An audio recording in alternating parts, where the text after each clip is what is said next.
আমরা অ্যাকচুয়ালি গত কয়েকদিন হলেই নিজেরা ইনফর্মাল আলাপ করেছিলাম নিজেরা, এবং হোম সেক্রেটারি সাহেবের সঙ্গে বসছিলাম এবং আমাদের যারা মেম্বারদের সঙ্গে আমরা টেলিফোনে বা কখনো কখনো সামনাসামনি ইনফর্মাল আলাপ করেছিলাম যে আমরা কি করব।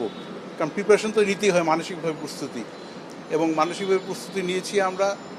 এবং আপনারা হয়তো কিছুটা ধারণা আছে যে আমাদের পুলিশ রিফর্মস কমিশনে যখন কাজ করব, প্রচুর পরিমাণে, পুলিশ তো আইন শৃঙ্খলা বাহিনী, প্রচুর পরিমাণে আইনের বই আছে, প্রচুর পরিমাণে আইনের বই এবং অ্যাক্ট এবং রুলস, সেগুলো আমরা সংগ্রহ করা হয়ে গেছে, বেশিরভাগই হয়ে গেছে। এখন 2-1টা হয়তো সংগ্রহ করতে হবে, অনেক, এর সংখ্যা অনেক প্রচুর।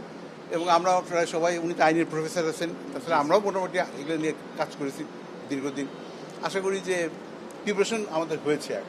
এখন আমরা চেষ্টা করছি যে এই আস্তে আস্তে এখন আমরা আমাদের কর্মপরিকল্পনা করবো, আমরা বসে আমরা একটা ওয়ার্ক প্ল্যান করব, তারপরে আমরা কাজ শুরু করব, যাতে পুলিশ একটা, আমরা চাই যে একটা গণতান্ত্রিক দেশে পুলিশ একটা ভালো একটা বাহিনী, একটা কাজ করুক, বিভাগ কাজ করুক, জনসাধারণের যাতে সেবা দিতে হয়, মুখ্য উদ্দেশ্য হয় জনসাধারণকে সেবা দেওয়া, সেভাবেই পুলিশ বাহিনী।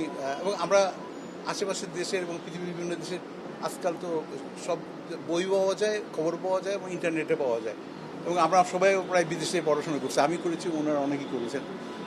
সুতরাং আমরা একটা মোটামুটি ধারণাও আছে যে বিদেশে কীভাবে পুলিশ বিভাগ কাজ করে, সেখান থেকে আমরা বেস্ট প্র্যাকটিস আমরা নেওয়ার চেষ্টা করবো, আলোচনার মাধ্যমে বেস্ট প্র্যাকটিস। ফাইনালি হয়তো চেষ্টা করব, আমরা চিন্তা করছি সময় পারমিট করলে আমরা একটা ওয়েবসাইটও দিব, যে যাতে জনসাধারণ তাদের মতামত দিতে পারে, আমাদেরকে এমনি ইন্টারনেটও পাঠাতে পারে, আমাদেরকে লিখিতভাবে জানাতে পারে, যাতে আমরা একটা ওই কিছু কিছু প্রশ্ন দেবো, একটা প্রশ্ন, সেই প্রশ্নগুলো ওনারা জবাব দেবেন। তো সময় আমাদের যেহেতু লিমিটেড 3 মাস, খুব বেশি বাড়াতে পারবো না, খুব বেশি সম্ভব হবে না। আর সুপারিশ হবে 3 ধরনের। একটা হলো সংক্ষিপ্ত সময়, যেটা ওনারা করতে পারবেন, সরকারের যারা ইচ্ছে করলে ওনারা সন্তুষ্ট হলে খুব দ্রুত, এমনকি ছোটোখাটো আইনও পাস করতে পারবেন অর্ডিন্যান্সের মাধ্যমে, খুব সহজ।